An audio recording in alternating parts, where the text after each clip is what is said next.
Some of the most dangerous people in your life don't hurt you, they stay. And that's exactly the problem. They don't slam doors or send cruel messages or disappear overnight. They stay, they smile, they show up to things, they ask how you're doing. And on paper, on every single piece of paper, they look like a friend. But something always feels off.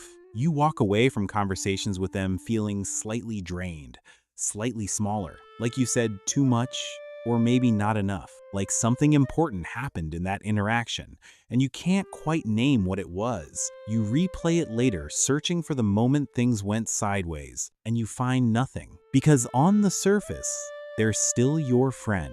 That confusion, that quiet, persistent sense that something is missing even when nothing is technically wrong is one of the most disorienting experiences a person can have.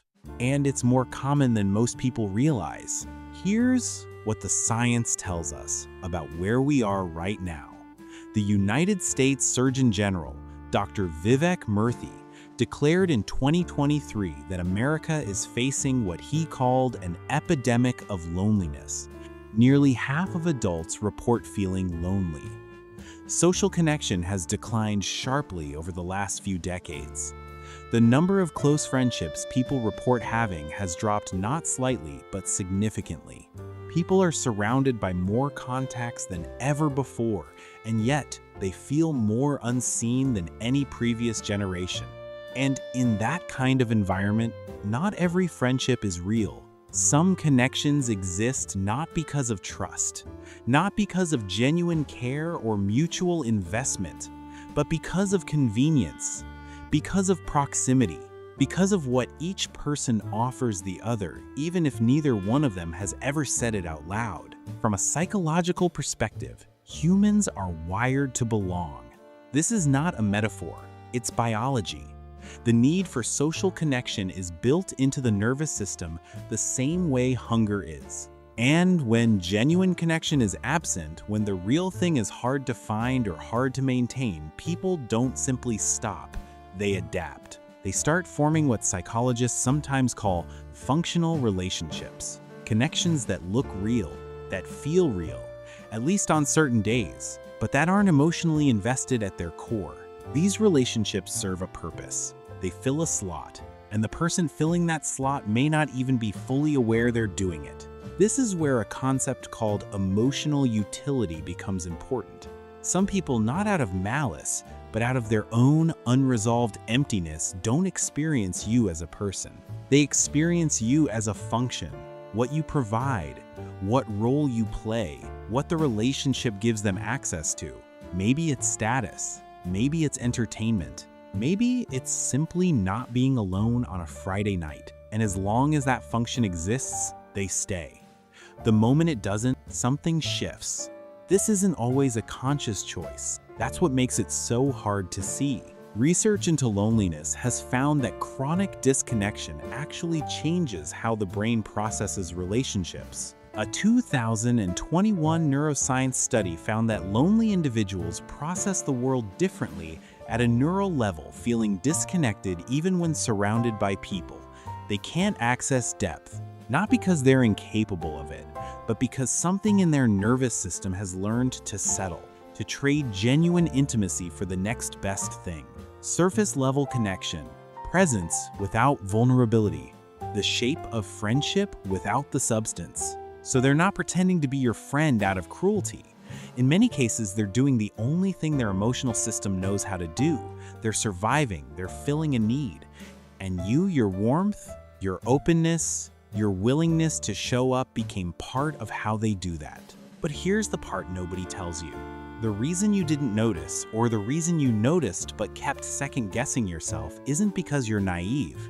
It's because your brain was working against your own clarity.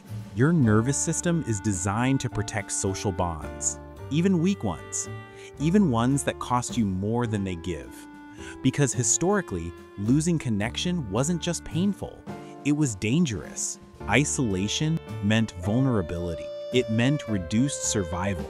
So the brain learned to rationalize, to smooth over inconsistencies, to look for evidence that the bond is safe, rather than evidence that it isn't. So instead of questioning the friendship, You questioned yourself. You told yourself you were being too sensitive, too needy, too quick to read into things. You gave the benefit of the doubt again and again because that felt safer than confronting what your gut already knew.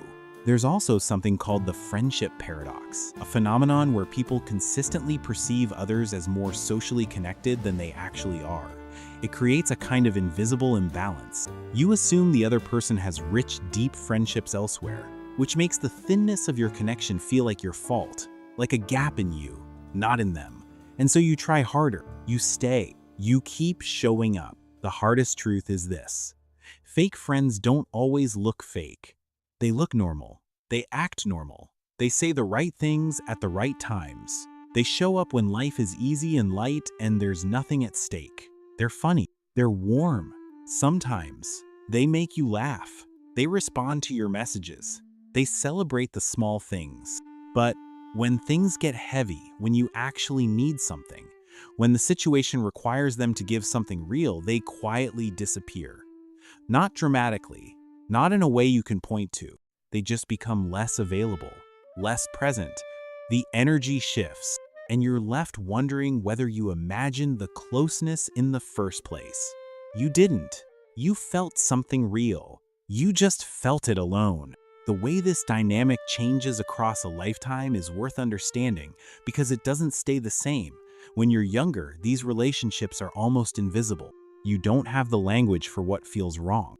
You assume that friendship is supposed to feel like this slightly effortful, slightly uneven, slightly confusing. You normalize the drain because you've never known anything different. As you get older, something shifts, not because the behavior in others changes, but because your tolerance does. The body starts sending clearer signals. The fatigue after certain interactions becomes harder to ignore. The pattern becomes more visible because you've lived through it enough times to recognize it. What once felt like your fault starts to feel like information. This isn't bitterness. It isn't cynicism. It's calibration. There's a metaphor that fits here. Imagine carrying a blanket that keeps you warm but scratches your skin just slightly every single day. You keep it because it's familiar, because it does something, because replacing it requires acknowledging that it was never quite right to begin with. Functional friendships work the same way. They regulate something in you. They reduce the fear of being entirely alone. They give you a place to put your words, even if those words are never fully received. The brain doesn't stay in discomfort if it can find a way out. And sometimes, a scratchy blanket is the way out. It's not what you deserve, but it's what was available. And for a long time, maybe it was enough. Once you start noticing the pattern, something changes. Not suddenly, not all at once, but quietly, in the way that real shifts always happen. You stop rehearsing conversations in your head before you have them, trying to manage someone else's reaction. You stop explaining yourself to people who were never really listening. You stop measuring your worth by how much someone chooses to stay. You stop chasing presence, and you start valuing alignment. That distinction is everything. Presence is physical, alignment is felt. You can be in a room full of people who are present and feel completely invisible. And you can have one conversation with someone who truly sees you and carry it for years.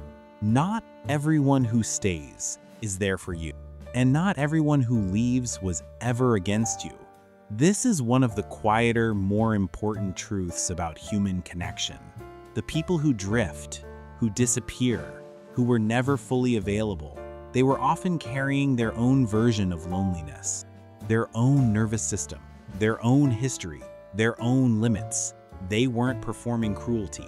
They were performing survival in the only way they knew how. That doesn't make it hurt less. It doesn't make the drain less real or the confusion less exhausting, but it changes what the story means. It means you weren't foolish for caring. You weren't wrong for trusting. You were human, extending something genuine in a world where genuine things are increasingly rare. And sometimes, losing a friendship that was never quite real, sitting with that quiet grief, is the moment you finally understand what you were actually looking for all along. Not someone who stays, someone who sees.